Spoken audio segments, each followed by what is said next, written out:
नमस्कार दोस्तों, स्वागत है आपका आज के मुख्य समाचारों में। जी हां दोस्तों, आपको यहां पर देखने को मिलेंगी सुबह से लेकर शाम तक की तमाम बड़ी खबरें, मुख्य समाचार, ब्रेकिंग न्यूज़ अपडेट्स के रूप में।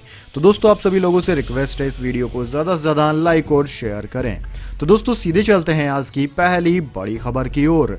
भारत पर प्रतिबंध लगाएगा अमेरिका, रूस से ये घातक हथियार खरीदने की वजह से है नाराज। जी हां दोस्तों, रूस से S-400 मिसाइल रक्षा प्रणाली की खरीद को लेकर भारत पर CASTSA कानून के तहत प्रतिबंध लगाया जाए या नहीं, इस पर फैसला अमेरिकी राष्ट्रपति जो बाइडेन करेंगे। बाइडेन प्रशासन के एक वरिष्ठ अधिकारी ने अमेरिकी सांसदों को यह जानकारी दी। Countering America's adversaries through sanction act के तहत अमेरिकी प्रशासन के पास ईरान, उत्तर कोरिया या रूस के साथ महत्वपूर्ण लेन देन करने वाले किसी भी देश के खिलाफ प्रतिबंध लगाने का अधिकार है। CAATSA एक सख्त अमेरिका कानून है जो 2014 में क्रीमिया पर रूस के कब्जे और 2016 के अमेरिकी राष्ट्रपति चुनाव में व्लादिमीर पुतिन के कथित हस्तक्षेप के जवाब में वाशिंगटन को उन देशों पर प्रतिबंध लगाने के लिए अधिकृत करता है जो मॉस्को से प्रमुख रक्षा साजो सामान की खरीदारी करते हैं। इसके बाद दोस्तों, अगली बड़ी खबर। विंटर ओलंपिक्स खत्म होने तक रूस से यूक्रेन पर हमला टालने संबंधी रिपोर्ट को चीन ने किया खारिज। जी हां दोस्तों, चीन ने उस रिपोर्ट का खंडन किया है जिसमें कहा गया है कि उसने रूस को बीजिंग विंटर ओलंपिक्स तक यूक्रेन पर हमला टालने को कहा था। दोस्तों, आपकी जानकारी के लिए बता दें, दोनों देशों के बीच बेहतर होते रिश्तों पर दुनिया की नजर है। बीजिंग ने अपने करीबी सहयोगी रूस की कार्रवाई पर अब तक सजग रुख इख्तियार किया है। राष्ट्रपति शी जिनपिंग ने पिछले माह अपने रूसी समकक्ष के साथ बैठक भी की थी जिसमें दोनों नेता अपनी साझेदारी को और बढ़ाने पर सहमत हुए थे। इसके साथ ही इसके बाद से चीन ने यूक्रेन पर हमले की निंदा भी नहीं की है, बल्कि इसे एक मुश्त समर्थन से वंचित करने का भी प्रयास किया है। दोस्तों, आपकी जानकारी के लिए बता दें, अमेरिकी अखबार न्यूयॉर्क टाइम्स ने बुधवार को अपनी रिपोर्ट में दावा किया था कि चीनी अधिकारियों ने रूस के वरिष्ठ अधिकारियों से विंटर ओलंपिक्स के खत्म होने तक यूक्रेन पर हमला नहीं करने को कहा था। अमेरिका के राष्ट्रपति जो बाइडेन के प्रशासन के अलावा यूरोपीय अधिकारियों के हवाले से यह बात कही गई थी। रिपोर्ट में यह भी कहा गया था कि बीजिंग को विंटर ओलंपिक्स खत्म होने के 4 दिन बाद पिछले सप्ताह आक्रमण शुरू होने से पहले रूस की युद्ध की योजना और इरादों की कुछ हद तक सीधी जानकारी भी थी, लेकिन चाइना ने इन सभी बातों का खंडन कर दिया है। इसके बाद दोस्तों, अगली बड़ी खबर। रूस पर जेलेंस्की सरकार का बड़ा एक्शन, यूक्रेन में रूसी नागरिकों की संपत्ति होगी जब्त। जी हां दोस्तों, रूस पर यूक्रेन की सरकार ने बड़ा एक्शन लिया है। यूक्रेन की संसद ने एक कानून को मंजूरी दी है जिसके तहत यूक्रेन में रूस या फिर रूस के नागरिक की संपत्ति को जब्त किया जा सकेगा। राइटर्स की खबर के मुताबिक यूक्रेन के राष्ट्रपति वोलोडिमीर जेलेंस्की की ओर से इस संबंध में फैसला लिया गया है। दोस्तों, यूक्रेनी सांसद लेसिया वासिलेको ने ट्वीट किया कि यूक्रेन की संसद आज आवश्यक रक्षा और सुरक्षा कानून पर मतदान करने के लिए बैठी थी। उन्होंने बताया कि यूक्रेन पर रूस के हमले को लेकर यह एक त्वरित सत्र था जो तनावपूर्ण भी था। उन्होंने कहा कि संसद में भी सांसदों ने सत्र की शुरुआत में राष्ट्रगान गाया। दोस्तों, आपकी जानकारी के लिए बता दें, यूक्रेन के राष्ट्रपति वोलोदिमीर जेलेंस्की ने मंगलवार को यूरोपीय संसद को संबोधित भी किया था। इस दौरान जेलेंस्की ने कहा था कि रूस ने आम लोगों पर मिसाइल बरसाई, क्रूज मिसाइलें दागी, ये कोई माफ नहीं करेगा, न ही कोई भूलेगा। इसके बाद दोस्तों, अगली बड़ी खबर। LIC के IPO पर सबसे बड़ा अपडेट, सरकार टाल सकती है LIC IPO, वित्त मंत्री ने दी जानकारी। जी हां दोस्तों, रूस यूक्रेन युद्ध के बीच निवेशकों के लिए बुरी खबर है। बाजार में जारी उतार चढ़ाव से परेशान सरकार LIC का IPO को टालने का फैसला ले सकती है। दोस्तों, आपकी जानकारी के लिए बता दें, अब तक की जानकारी के अनुसार सरकार मार्च के अंत तक IPO उतारने की तैयारी पूरी कर चुकी थी, लेकिन रूस यूक्रेन विवाद से उत्पन्न हुए ग्लोबली मार्केट के गिरावट के संकेत को देखते हुए सरकार इसे अगले वित्त वर्ष में जारी कर सकती है। सरकार इस हफ्ते एक अहम बैठक करेगी जिसमें इस बात पर फैसला किया जाएगा कि LIC की लिस्टिंग इस साल मार्च में होगी या नहीं।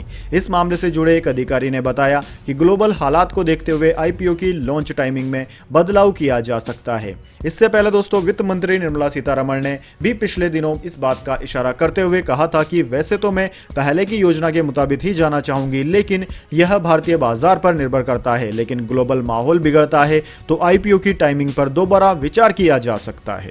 इसके बाद दोस्तों, अगली बड़ी खबर। बाबा रामदेव ने लॉन्च किया स्वदेशी क्रेडिट कार्ड, 10 लाख तक की है लिमिट। जी हां दोस्तों, पंजाब नेशनल बैंक और पतंजलि आयुर्वेद लिमिटेड ने national payment corporation of India के साथ को ब्रांडेड कॉन्टैक्टलेस क्रेडिट कार्ड के 2 वेरिएंट लॉन्च किए हैं। पतंजलि में आयोजित कार्यक्रम में बाबा रामदेव व आचार्य बालकृष्ण ने इस योजना की शुरुआत की। इससे लॉन्च करते हुए बाबा रामदेव ने कहा कि पतंजलि क्रेडिट कार्ड के रूप में आत्मनिर्भर भारत की नई प्रेरणा के साथ आज एक नया इतिहास व कीर्तिमान रचा जा रहा है। उन्होंने कहा कि पतंजलि आत्मनिर्भर भारत की सबसे बड़ी प्रेरणा है। यह वोकल फॉर लोकल के लिए और लोकल से ग्लोबल तक यात्रा का एक अहम टूल साबित होगा। पतंजलि क्रेडिट कार्ड बहुत जल्द 1 करोड़ लोगों की पहुंच में होगा। उन्होंने कहा कि मुझे फॉलो करने वालों की संख्या लगभग 5 करोड़ है। प्रतिदिन योग शिविर के माध्यम से Facebook, Twitter, Instagram, YouTube channel आदि सोशल साइट्स के माध्यम से वह अलग अलग चैनलों के माध्यम से करोड़ों लोग प्रत्यक्ष व परोक्ष रूप से मुझसे जुड़े हैं। इसलिए मैं कह सकता हूं कि दुनिया में सबसे यदि किसी के वीडियो देखे जाते हैं तो वह है बाबा रामदेव और आचार्य बालकृष्ण के।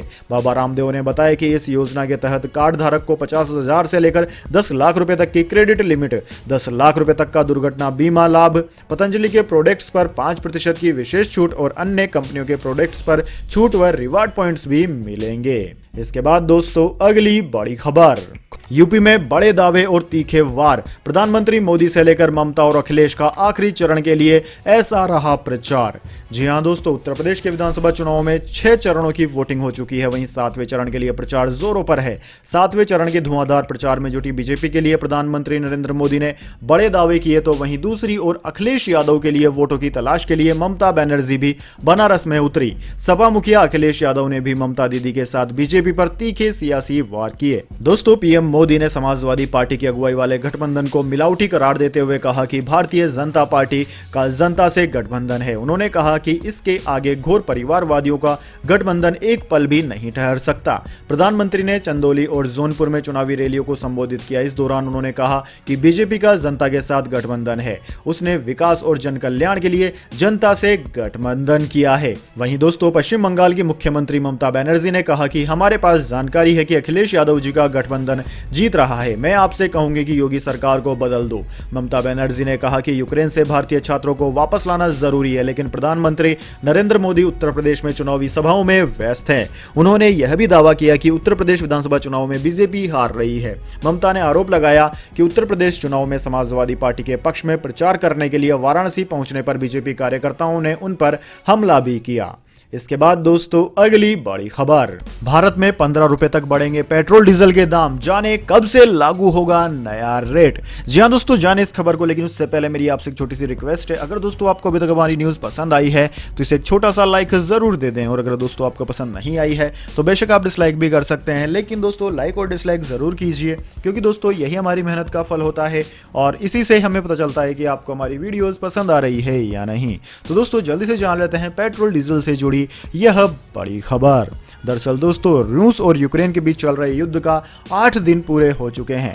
इसको लेकर पूरी दुनिया में असर देखने को मिल रहा है। युद्ध के पहले दिन ही भारत का शेयर मार्केट डाउन हो गया था। इसके साथ ही तेल की कीमतों में भी उबाल देखने को मिल रहा है। दोस्तों, ऐसा माना जा रहा है कि भारत में यूपी चुनाव के अगले हफ्ते से पेट्रोल डीजल की कीमतों में रिकॉर्ड बढ़ोतरी हो सकती है। दोस्तों आपकी जानकारी के लिए बता दें, इंटरनेशनल मार्केट में ब्रेड क्रूड यानी कि कच्चे तेल की कीमत $111 प्रति बैरल पर पहुंच गई है। यह क्रूड के लिए करीब 8 साल का हाई है। WTI क्रूड भी $109 प्रति बैरल के करीब ट्रेड कर रहा है। दोस्तों दुनिया भर में सप्लाई कम होने और आगे और शॉर्टेज घटने के अंदेशे के चलते क्रूड में जोरदार उछाल देखने को मिला है। इसके चलते अगले 1 महीने में क्रूड ऑयल की कीमतों में 10 से 15% और तेजी आएगी। इसके बाद दोस्तों अगली बड़ी खबर, रूस से रूठी कई कंपनियां। यूक्रेन पर अटैक के बाद टेक, ऑटो, एनर्जी, एविएशन जैसे कई सेक्टर की कंपनियों ने बंद कर दिया बिजनेस। जी हां दोस्तों, रूस यूक्रेन युद्ध के साइड इफेक्ट्स अब रूस पर तेजी से दिख रहे हैं। पहले जहां दुनिया भर की कई टेक कंपनियों ने रूस पर अलग अलग तरह के से डिजिटल स्ट्राइक की, तो अब टेक कंपनियों के साथ automobile, aviation, energy, finance, media and entertainment, shipping से जुड़ी कई दिग्गज कंपनियों ने रूस में अपने ऑपरेशंस को बंद कर दिया है। इसमें Apple, Disney, Ford, Exxon, Exxon, Boeing, BP और शेल जैसी कई कंपनियां शामिल हैं। इसके बाद दोस्तों अगली बड़ी खबर, अब रसोई गैस सिलेंडर के दाम भी छुएंगे आसमान। विधानसभा चुनाव के बाद बढ़ेंगे एलपीजी प्राइस।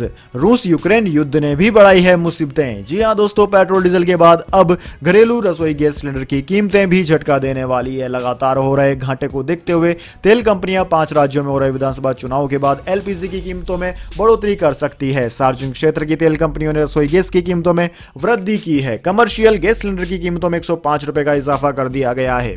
दरअसल दोस्तों, रूस यूक्रेन युद्ध के बाद कच्चे तेल की बढ़ती कीमतों को देखते हुए तेल कंपनियां कमर्शियल गैस सिलेंडर के बाद अब घरेलू रसोई गैस सिलेंडर के दाम भी बढ़ा सकती है। अभी 5 किलो के रसोई गैस सिलेंडर छोटू के दाम भी 27 रुपए बढ़ गए हैं। ऐसे में माना जा रहा है कि 5 राज्यों के विधानसभा चुनाव के बाद घरेलू गैस सिलेंडर के साथ पेट्रोल डीजल के दाम भी बढ़ सकते हैं। इसके बाद दोस्तों अगली बड़ी खबर, एडवाइजरी के बाद 3000 भारतीयों ने छोड़ा खार्किव, एमईए ने बताया रेस्क्यू प्लान। जी हां दोस्तों, विदेश मंत्रालय ने गुरुवार को कहा कि पहली एडवाइजरी जारी होने के बाद से युद्धग्रस्त यूक्रेन की सीमा से 18,000 भारतीय निकल गए हैं तथा बुधवार को जारी एडवाइजरी के अनुपालन में बड़ी संख्या में भारतीय छात्र खार्किव छोड़कर पास के पैसोचीन पहुंच गए, जिसकी अनुमानित संख्या 1000 है। साथ ही भारतीयों को वापस लाने के वास्ते अगले 24 घंटे के लिए 18 उड़ानें निर्धारित की गई है। दोस्तों, मंत्रालय ने कहा है कि यूक्रेन में फंसे भारतीयों को वापस लाने के अभियान की गति लगातार तेज हो रही है। विदेश मंत्रालय के प्रवक्ता अरिंदम बागची ने कहा कि हम खार्किव, सुमी और पूर्वी यूक्रेन के अन्य शहरों में घटनाक्रम पर करीब से नजर रखे हुए हैं। उन्होंने कहा कि सरकार का अनुमान है कि एडवाइजरी के बावजूद 100 से अधिक भारतीय अभी तक खार्किव में ही है। भारतीय दूतावास ने 1 घंटे के भीतर दूसरी एडवाइजरी जारी कर कही बड़ी बात, तुरंत छोड़ दें खार्किव, पैदल ही निकलो। जी हां दोस्तों, यूक्रेन के दूसरे सबसे बड़े शहर खार्किव की स्थिति गंभीर हो चुकी है। रूसी सेना लगातार इस शहर को निशाने पर ले रही है। इसी बीच यूक्रेन में भारतीय दूतावास ने 1 घंटे के भीतर दूसरी एडवाइजरी जारी कर कहा कि तुरंत खार्किव छोड़ दें। एडवाइजरी में कहा गया है कि जिन छात्रों को गाड़ियां और बसें नहीं मिल रही है और रेलवे स्टेशन पर हैं, वे सभी पैदल ही पैसोचीन, बाबाबे और बेचली युद्धोम पहुंचे। खार्किव से पैसोचीन की दूरी 11 किलोमीटर, बाबाबे की दूरी 12 किलोमीटर और बेचली गुद्दोव की दूरी 16 किलोमीटर है। भारतीय दूतावास ने ट्वीट किया, हर परिस्थिति में वे इन स्थानों पर आज यूक्रेन के समय के अनुसार 6 बजे तक पहुंच जाएं। दूतावास ने इससे पहले कहा था कि खार्किव में सभी भारतीयों के लिए महत्वपूर्ण परामर्श है कि वे अपनी रक्षा एवं सुरक्षा को ध्यान में रखते हुए तत्काल खार्किव छोड़ दें और जल्द से जल्द पैसोचीन, बाबाए और बेजली युद्धों का पहुंचे। इसके बाद दोस्तों अगली बड़ी खबर, तो दोस्तों यह थी आज की तमाम बड़ी खबरें। इसके बाद दोस्तों बारी आती है आज के माइंड क्विज क्वेश्चन की।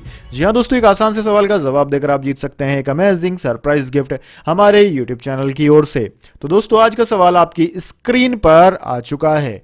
दोस्तों, भारत के पहले गृह मंत्री का नाम क्या था? जी हां दोस्तों, अगर आप जानते हैं भारत के प्रथम गृह मंत्री का नाम तो जल्दी से कमेंट बॉक्स में लिख दीजिए। अगर दोस्तों आपका जवाब पता एकदम सही और आप चुने जाते हैं लकी विजेता के रूप में, तो आपको मिल सकता है एक अमेजिंग सरप्राइज गिफ्ट हमारे YouTube चैनल की ओर से।